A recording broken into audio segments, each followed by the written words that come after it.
Eh bien, bonjour. De retour de vacances, on a eu quelques petits ratés la semaine dernière sur notre sujet sur le community management. Mais là, je suis sûr que Sébastien, je viens de le voir, il est en direct, il est avec nous et ben, je suis très content de vous retrouver. Et voilà. Donc, juste pour être sûr, Sébastien, tu es bien là? Je suis bien là, Romain. Ok, parfait. Connecté. Bon, bah, ça me fait très plaisir de te recevoir car vraiment concrètement, le sujet de la production de contenu, de l'externalisation, c'est un sujet qui est très très hot et je pense que beaucoup de gens sont intéressés par ces choses-là. Alors pour ceux qui ne me connaissent pas, donc, je suis Romain Achard, je suis cofondateur de The Ramp, qui est une plateforme de publicité multilocale à destination des enseignes à réseau. Donc, on permet à un réseau de franchisés de pouvoir faire eux-mêmes leur publicité sur leur zone de chalandise, sur l'ensemble des leviers publicitaires. Donc, qui dit publicité dit asset et créa publicitaire, et souvent on a une petite difficulté. Et c'est là que du coup, je me suis dit que ça pouvait être intéressant d'avoir Sébastien de Créad qui va nous expliquer tout ça. Donc, on va se donner 30 minutes un peu pour faire le tour des questions. N'hésitez pas à intervenir si vous avez des questions sur le chat, c'est sur le côté. Et voilà. Et donc, du coup, peut-être que tu peux peut-être te présenter brièvement, Sébastien, nous raconter comment tu en es venu à Créads, ton petit parcours et puis ce que tu fais chez Créads. Ok, cool. Déjà, merci pour l'invitation, Romain. C'est un plaisir. Bonjour à tout le monde. Donc, je suis Sébastien. Je suis un des associés chez Creads. Avant de rejoindre Creads, j'ai travaillé pendant 6 ans en digital marketing dans une petite agence digitale qui a pas mal monté, qui s'appelait L'Enchanteur. Suite à cette expérience sur le digital marketing, je suis parti à Palo Alto pour monter une structure qui est un réseau d'entraide locale. Donc assez cool, assez sympa. On a eu l'occasion de participer au TechCrunch Disrupt, à être en finale. C'était une très belle aventure. Ouais, Suite à cela, après, j'ai une agence qui était spécialisée sur de la création et qui a eu pas mal d'incidences, notamment sur les clients retail. Et suite à ces échanges que j'ai eus avec les clients retail, j'ai monté une société qui faisait du mobilier tactile. Et l'idée, c'était de créer en fait dans le retail du contenu pour arriver à faire en sorte de créer l'interaction sur point de vente. Et donc, l'interaction qu'il y a eu entre l'agence que j'ai créée et cette société-là a été assez évidente, puisque le contenu dans le hardware est une donnée essentielle en fait pour arriver à créer de l'appétence. Suite à ces aventures-là, j'ai voulu rejoindre une structure et m'associer à une structure qui rejoignait en fait ces différents sujets. Le sujet de la création, bien entendu, mais le sujet aussi de la technologie et le sujet de l'accessibilité à la création. Et Creads répondait parfaitement à tout cela. Et donc, du coup, depuis maintenant 5 ans, je suis chez Creads, qui est une plateforme de création de contenu qui opère un peu, on pourrait dire, comme un mix entre une agence traditionnelle et une plateforme. On va être un modèle hybride, game changer un peu sur l'accès à la création. Et globalement, on arrive à faire en sorte de casser totalement le tunnel qu'on peut connaître, qui peut être un peu compliqué des fois quand on veut créer du contenu, à le rendre très accessible. Donc pour faire ça, on a discuté avec nos clients, qui sont plutôt des grands comptes, qui sont dans le retail par ailleurs aussi, et on a étudié en fait les problèmes qu'ils pouvaient avoir. J'ai un problème de réactivité, j'ai un problème de temps passé, j'ai un problème de prise de brief, j'ai un problème d'opacité quelque part qui peut opérer sur les délais, sur les prix. Et on a travaillé également avec les créatifs, parce qu'on travaille uniquement avec des freelances. On a à peu près 5000 créatifs freelance qui sont certifiés chez nous. Et donc, ce travail en fait qu'on a fait a lancé la plateforme Creads. Et sur cette plateforme, en fait, on va en parler, ça permet en fait en quelques étapes de créer son brief, qu'il soit écrit, audio, peu importe. Ça peut être tout brief. Ouais. On travaille sur du graphisme, sur de la rédaction et sur de la vidéo. Donc, c'est vrai que ça couvre beaucoup de domaines. Et c'est pour ça qu'on a autant de créatifs, d'ailleurs, qui sont présents en France et en Europe. C'est parce qu'on couvre beaucoup de spécialités, beaucoup de typologies de contenu. On va de la carte de visite jusqu'à des créations. Là, on a fait un film pour la Redoute pour présenter leur nouvelle collection. Donc, c'est très large. Et chez nous, en fait, vous avez aussi un chef de projet qui est là, parce que sinon, la technologie, c'est sympa, mais il faut se parler, il faut échanger. Et le chef de projet est là pour faire en sorte que le brief soit le plus clair possible, qu'on se l'accapare. Et après, derrière, on se charge de produire pour vous. On va sourcer les créatifs, on va accompagner étape par étape les productions. Et on est capable comme ça. Pardon, excuse-moi. Ouais, parce que c'est vrai que souvent, moi, on me demande souvent est-ce que je connais un free ou ce genre de choses. Mais c'est vrai que c'est pas très, très structuré, quoi. C'est-à-dire que quelqu'un va partir avec son idée, mais à la fin, au fur et à mesure, on accumule des petits bouts. Et c'est pas bien géré au global, justement, via un chef de projet, quoi. Ouais, en fait, le sujet, je pense, c'est que nous, on part du besoin. Et en fait, tu as raison, il y a beaucoup de freelance aujourd'hui. Et je pense que c'est les nouvelles vagues en fait, d'indépendants qui se lancent depuis 5 ans, qui accélèrent énormément, qui font que si on rentre en fait par une compétence, on ne couvre pas forcément son besoin. Et en gros, si vous allez sur une plateforme et vous savez déjà la compétence que vous voulez, c'est super. Mais si vous voulez faire une production, et que vous ne savez pas exactement s'il faut prendre un freelance, deux freelances pour qu'ils se complètent, etc., ça devient un peu complexe. Et puis, il n'y a pas de garantie de résultat non plus. Ouais. On prend un risque quelque part. Et nous, on a plutôt pris le parti de partir de votre besoin et après, derrière, de trouver les bonnes ressources et d'accompagner jusqu'à la fin de la production. D'accord. Et ça change pas mal de choses. Ouais, d'accord. Donc, vous ne les laissez pas les clients seuls avec leur freelance, mais derrière, où il y a un accompagnement un peu comme une agence, sauf que on fait l'externaliser, quoi. C'est exactement ça. Ça ne marche pas s'il n'y a pas d'échange, en fait. Ok, je comprends. Il y a vraiment la nécessité. Ça reste de la création. Et la création a une nécessité d'être pertinente. Et pour qu'elle soit pertinente, pour qu'on comprenne bien les enjeux, qu'ils soient nationaux, multilocaux, peu importe, en fait, hein, le temps passé doit être le même, pour qu'on arrive à bien comprendre ce qu'on doit intégrer. Puis il y a tellement de réseaux aujourd'hui qui existent, tellement de possibilités, que si on n'a pas ces échanges-là et ces spécialistes qui interviennent, ça ne marche pas, en fait. Ou ça ne marche pas aussi bien que ça devrait, en fait. Ok. Et c'est intéressant parce que alors, moi, quand j'avais regardé la plateforme, j'avais trouvé ça super intéressant sur la partie brief, en fait. Parce que souvent, c'est bête à dire, Ouais. hein, souvent les gens ne savent pas briefer. Là, on parle souvent quand même sur Localmania, sur des gens qui vont avoir des réseaux d'enseignes, j'en rencontre pas mal. Et des fois, ils n'ont pas l'habitude de travailler avec des agences. Donc, ils ne savent pas très bien briefer. Et vous, en fait, vous avez sur chaque typologie en fait, de prestations, vous posez des questions pour que finalement cadrer la demande, c'est ça?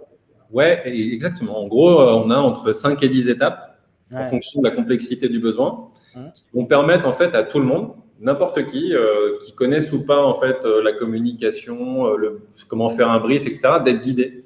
Et donc, étape par étape, on va prendre les informations qui nous sont nécessaires pour arriver à produire.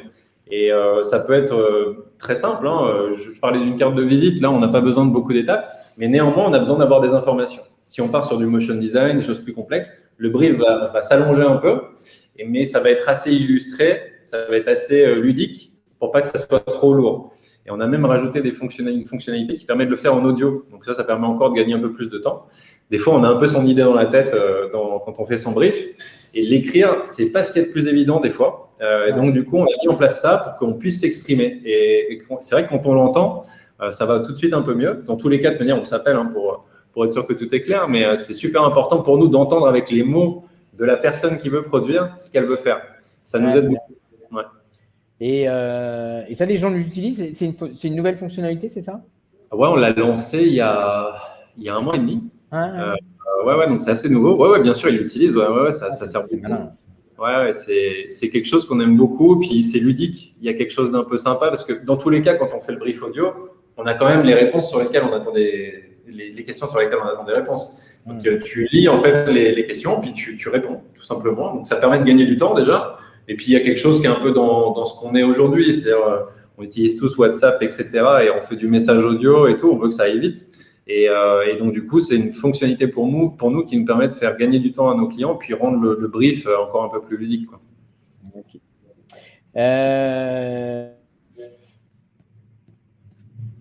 Oui, par rapport à vos types de clients, les typologies de clients, c'est de quel type? Je sais que quand on a échangé, notamment, peut-être aussi parce que tu as l'habitude du retail, tu avais un cas client, tu m'avais parlé de Top Office, qui pourrait être assez intéressant pour notre audience. Est-ce que tu peux nous en parler brièvement?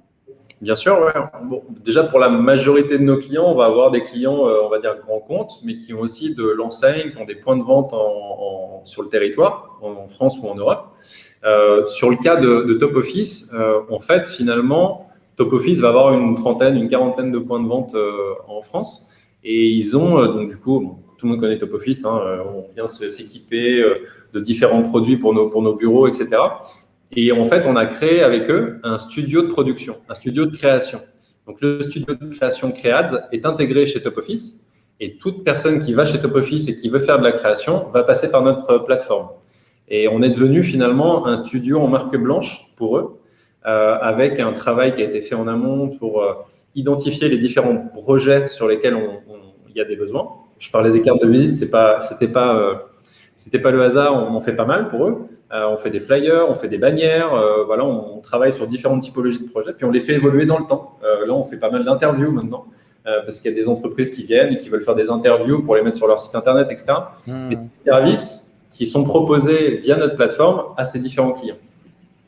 D'accord. Et du coup, quand les freelances se connectent, ils ont accès à l'ensemble des assets un peu graphiques de la marque. Parce que souvent, ça peut être un des reproches, c'est quand on est une franchise et qu'on commence à faire ses flyers, des fois, c'est un peu compliqué. Donc, l'idée, c'est quand même de centraliser. Nous, on le voit sur la publicité locale. À un moment donné, il y a des assets graphiques qui ont été définis par le central, qu'on peut réutiliser, mais on part de choses qui ont été validées, c'est ça? C'est exactement ça. En fait, globalement, quand on crée des partenariats avec des enseignes, on prend l'ensemble de la charte, l'ensemble des éléments, et c'est évidemment des éléments qu'on fait évoluer dans le temps. C'est pour ça qu'il y a un chef de projet, qu'on fait des points réguliers avec les enseignes. On a besoin de se renseigner, on a besoin d'avoir toutes les infos pour être sûr qu'on est votre bon ambassadeur, en fait. Et c'est ça qui nous permet de donner une certaine homogénéité dans ce qu'on va produire. On est le garant de la qualité et de l'application de la charte. Et les créatifs eux-mêmes sont formés sur chacune de ces nouveautés, etc. Et le chef de projet est là un peu comme un chef d'orchestre, en fait, pour s'assurer de la qualité des productions. Donc oui, bien sûr, on prend ces éléments-là, on les fait appliquer, on vérifie, et c'est pour l'enseigne une certaine garantie qu'on va dérouler en fonction de ce qui doit être fait, en fonction des produits aussi qu'ils veulent proposer. Tu parlais de flyers, on peut avoir des kakémonos, voilà tout ce qui est finalement sur point de vente, ou des animations digitales, etc. C'est des choses qu'on peut faire. Et je reprends l'exemple de Top Office, on peut faire évoluer dans le temps ce qu'on va proposer en fait aux enseignes. Chez nous, en fait, la technologie nous permet de faire pas mal de choses. On peut imaginer, on peut appeler ça des templates de produits. Et chaque fois qu'on va rajouter un produit créatif, il va être accessible pour l'ensemble des enseignes qui sont sur le territoire. Donc, c'est des opérations qu'on peut mener ensemble, qu'on peut rajouter, on peut faire des événements ensemble. Et ça, on aime bien parce que ça donne des temps d'action aussi sur le territoire et ça nous permet d'animer les productions avec nos clients. Ok, très malin. Juste petite question comme ça. Du coup, quand vous travaillez sur ce principe de Content Factory, c'est-à-dire qu'avec une tête de réseau et des franchises ou des succursales, qui paye en fait? En général, c'est le central ou c'est directement les franchisés? Et il y a deux possibilités, et on a tous les deux. Tu les as évoqués. En gros, c'est soit la franchise directement, soit c'est la tête de réseau qui va prendre en compte tout ça et qui va refacturer des fois ses franchises. D'accord. Okay. Là, on laisse la latitude totale aux partenaires, mais c'est des choses que nous, on sait gérer. Effectivement, en général, c'est la tête de réseau. Après, derrière… les têtes de réseau disent des fois, en fait, vous allez facturer directement la franchise. C'est vraiment en sur-mesure, on peut faire ça sans problème. Ok. Et est-ce que tu as vraiment la success story, genre le truc qui était impossible, où vous êtes arrivé à tout résoudre, un super case on en a quelques-uns. J'en ai un qui peut être intéressant pour la partie point de vente. Puisqu'on travaille avec la Française des Jeux. Donc, il y a 25 000 à 30 000 points de vente sur le territoire. Et on travaille avec eux sur du contenu rédactionnel. Et donc, du coup, on fournit tous les points de vente en France sur du contenu rédactionnel, sur du pari sportif. Donc, on a mis en place ça il y a 2 ans et on a dû faire quelque chose de très large d'un coup, en fait. Donc, il y a eu une sélection de créatifs extrêmement rapide et on a dû produire tout de suite 100 à 200 contenus pour les réseaux. Et on fait du multilocal. Donc, c'est-à-dire que chaque région va avoir ses événements sportifs. Et donc, pour chaque événement sportif, il faut trouver les bonnes cotes, etc., trouver les bonnes actions, faire en sorte que les parieurs y aillent, tout simplement, mais avec des textes qui sont très précis, très directs, où on peut lire très rapidement. Et donc, ça, c'est une action qu'on a mis en place super rapide, qui a un vrai succès, parce que c'est toujours quelque chose qu'on fait, évidemment.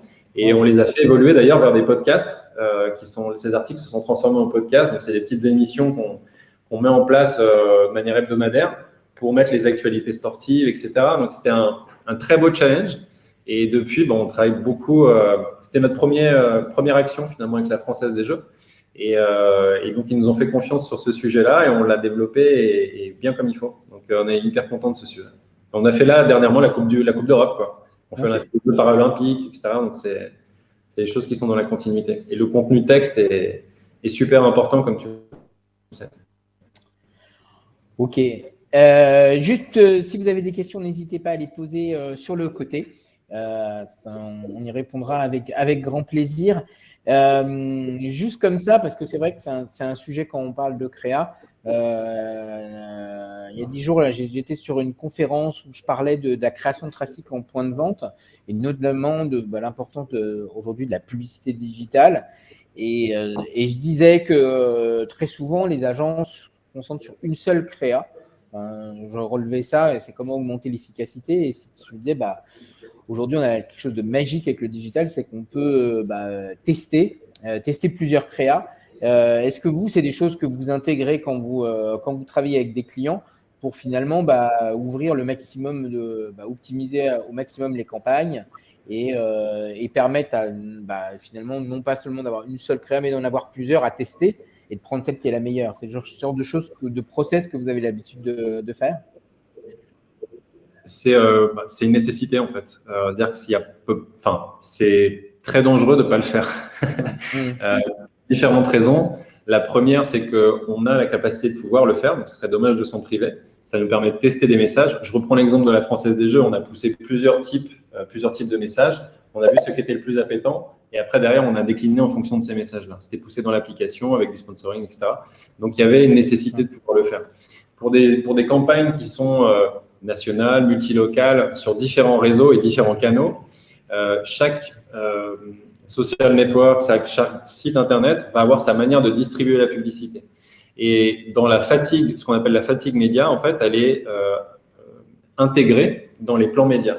C'est-à-dire qu'au bout d'un certain temps, votre campagne va, si vous ne changez pas le contenu, va diminuer mécaniquement en termes de diffusion. Et donc, pour éviter ce genre de sujet-là, on va évidemment fournir des déclinaisons des différents temps de campagne qu'on va fournir en fonction des réseaux. Facebook, Pinterest, Instagram, TikTok, etc., etc. Et c'est ça qui va permettre de rebooster quelque part la campagne, de lui redonner un petit coup de boost. C'est des fois pas des gros changements à faire, c'est des changements de place de CTA, ça va être des couleurs, ça va être l'organisation en fait du display en fait qui va changer un peu, mais une vraie nécessité à le faire. Et ça va vous permettre d'une part d'avoir des meilleures diffusions et quelque part, si on analyse les résultats qui ont été faits sur la première diffusion, de voir ce qui a marché, pas marché ou moins marché. Et donc, du coup, ces déclinaisons, les faire en fonction. Et donc, ça, c'est une nécessité d'analyser. C'est une nécessité de faire ce qu'on appelle du refuel, en fait, sur vos campagnes. Et le refuel, il se fait avec de la créa. Évidemment, après, il y a certainement des points qui sont à faire sur la programmation des campagnes au niveau des cibles, celles qui ont bien marché, etc. Mais le contenu, lui, doit changer régulièrement. C'est super important. Vraiment, vraiment important. Ok. Merci. Alors, petite question en général que j'aime bien poser, question un peu Nostradamus, qui était comment tu vois toi le content marketing dans 10 ans, parce que ça a évolué de manière très très forte. Ouais. Et donc voilà un peu quel est toi aujourd'hui le sens de l'évolution que tu vois venir? En gros, la programmatique impacte beaucoup la création. On a beaucoup de data aujourd'hui, beaucoup de choses qui se passent. On collecte de l'information et cette information qui est collectée, elle permet de faire du ciblage extrêmement personnalisé. On parlait d'un contenu qui doit être impactant pour une cible. On commence à avoir, c'est un mouvement qui se met en place, ce qu'on appelle la DCO, en gros, de faire de la personnalisation de campagne en fonction de temps donné, de cibles données, de points de vente. Et ça va permettre d'enclencher des actions automatiques en fonction de il y a le soleil qui arrive dans 1 heure, et donc du coup, il y a une campagne qui va s'activer pour envoyer une campagne auprès des cibles avec le bon contenu. Cette programmatique-là, donc DCO, elle permet en fait d'assembler, on va appeler ça comme ça, du contenu et de le pousser à la bonne cible. Et donc du coup, demain, tu donnais le prospectif de 5 à 10 ans, il est tout à fait envisageable en fait que nous, société de production, plateforme de production, pour ces campagnes DCO à très forte capacité de volume, etc., on fournisse des kits globaux de marketing avec du contenu spécifique et qu'on imagine comment en fait on peut créer des campagnes templates qui peuvent générer des campagnes automatiques qui vont assembler finalement des assets et les pousser aux bonnes cibles avec le bon message, avec le bon contenu. Et ça commence à se faire. Aujourd'hui, c'est utilisé par moins de 5% du marché. Et ça commence à être quand même quelque chose d'intéressant. Les technologies aujourd'hui sont assez simplifiées. Les gros acteurs du marché ont beaucoup poussé sur le sujet. Et c'est quelque chose qui commence à accélérer sérieusement pour des temps internationaux, pour des temps européens, pour des temps nationaux, multilocaux. Il y a des gros enjeux. Et ça va permettre de démultiplier les messages, de démultiplier les actions et de programmer. Donc, ça demande quand même une certaine appétence sur le sujet, de pouvoir bien programmer les choses et de bien mesurer aussi en fonction des temps, des cibles et des créations. Bon, on n'a pas fini de créer du contenu, hein. On voit ça. C'est un marché, en effet, plus que porteur. Enfin, et c'est surtout un besoin, en fait. Hein. C'est un besoin qui est sur du contenu qui quand même tend beaucoup à être dynamique. Donc je vous encourage à moins faire de statique, peut-être un peu plus de dynamique, parce que ça marche quand même pas mal. La création, chacun des réseaux un peu exploite ça comme il veut. Mais en gros, il y en a qui disent c'est 80%, c'est 70%, c'est 65%, c'est 75%. Bon. Le contenu est très fortement impliqué dans le succès d'une campagne et il doit être assez précis, assez changé pour éviter la fatigue média. Et ça, c'est vachement important, vraiment, vraiment important. Ouais. Non, mais c'est vrai qu'à la fin, c'est ce que je disais dans ma conférence, à la fin, finalement, on a beau avoir fait le meilleur ciblage, la meilleure audience, le meilleur support, on a tout défini. À la fin, on se retrouve face à une pub et est-ce qu'on clique ou est-ce qu'on clique pas, quoi. Et à un moment donné, c'est ça ce qui va vous donner finalement envie de cliquer, quoi. En fait. C'est clé, quoi. On n'a pas parlé d'un truc, c'est qu'on est tous super exposés en fait aux publicités. Si vous avez un contenu qui ressemble aux autres, l'émergence, en fait, elle n'est pas si évidente. Et il faut imaginer qu'un tunnel média digital ou traditionnel, il est en saturation de messages, en fait. Et donc, il faut arriver à émerger par des petites choses, par des petites astuces, des bonnes pratiques, en fait, qui sont liées à chacun des réseaux. On ne communique pas pareil sur Facebook que sur Pinterest, que sur TikTok. Ça n'a rien à voir, même. On ne cherche pas les mêmes cibles, les mêmes temps d'achat, etc. Et donc, il faut prendre en compte ça pour arriver à émerger et être dans les bons codes. Aujourd'hui, on s'attend à ce qu'une marque, elle soit dans les codes d'un réseau sur lesquels on est. Et si elle ne le respecte pas, elle est punie, entre guillemets. Je ne sais pas si c'est le bon terme, mais en tout cas, elle est moins valorisée par le réseau et donc les résultats sont moins. Ok. Alors, je me suis un peu retourné du côté des questions. On a une question autour du business model. Du coup, en effet, c'est la question suivante. Comment ça se passe au niveau quand on travaille sur Creads? Est-ce que c'est transparent? Est-ce que c'est pas transparent? Voilà, ça c'est une question importante. C'est transparent à 100% en fait, puisqu'on a des prix qui sont forfaités. On ne travaille pas du tout au temps passé. Donc, vous connaissez nos prix au début du projet. En gros, je veux faire un motion design de 1 minute, il y a un prix qui est en face, qui est tout compris, avec le process de production évidemment, l'accompagnement, la production du créatif, la cession des droits qui est intégrée. Et donc, du coup, les délais, bien entendu, qui sont garantis. Et donc, tout ça, en fait, vous l'avez entre les mains. On ne parle du prix qu'au début. Et puis après, on se concentre sur la production. Et sur notre site ou notre plateforme, tous ces prix-là sont publics, évidemment. Après, quand on parle de notion de volume, on discute ensemble, bien entendu. Mais en tout cas, notre business model est d'être surtout dans une très forte transparence pour éviter ce côté opacité dont je parle au début, peut faire un peu peur quand on se lance dans des productions. On va parler de temps passé. Des fois, les devis sont un peu à rallonge. Les délais ne sont pas spécialement garantis. Quand on a des temps de campagne, il n'y a rien de pire. On a besoin d'annoncer au bon moment. On n'a pas besoin de retard. Et on a besoin aussi d'avoir du temps Si on passe tout son temps d'entreprise dans la production, on le passe moins sur d'autres choses. Et nous, on est là pour éviter ce côté chronophage que peut avoir la production, pour prendre en compte le besoin, le produire et vous donner une maîtrise des délais et des budgets. Ok. Bon, bah écoute, honnêtement, c'était passionnant. Merci pour cet échange. Alors, les gens, bah, évidemment, ils peuvent se connecter sur Creads. Est-ce qu'ils peuvent te contacter sur LinkedIn, j'imagine? Oui, bien sûr, avec grand plaisir. Voilà. Donc, n'hésitez pas, c'est Sébastien Fernandez. Moi, je sais que j'ai déjà des clients avec qui je vais leur parler de Creads parce que je pense qu'ils ont des besoins et à un moment donné, c'est toujours compliqué. En tout cas, bravo pour cette plateforme qui a bien évolué. Hein. Moi, c'est vrai que je la connaissais il y a une certaine période. Et je trouve ça vraiment, vraiment très pertinent pour en effet, que ce soit des grosses entreprises ou des petites. Honnêtement, c'est un peu une jungle aujourd'hui sur cette partie création de contenu, que ce soit en effet vidéo, texte, image. Enfin, ça devient de plus en plus compliqué, quoi. Et on a besoin d'avoir des filtres et des gens qui coordonnent tout ça. Bon, écoute, merci. Tous les gens retrouveront évidemment le webinar par mail, le recevront en replay. On pourra le retrouver sur notre chaîne YouTube. On pourra le retrouver aussi sur les plateformes de podcast sous quinzaine. Et voilà, et je vous invite évidemment à vous inscrire au prochain webinar. Et là, on est en train de préparer un bon programme autour du petit commerce, des commerçants. Et puis, on va inviter des responsables de franchise à venir parler de leur digitalisation.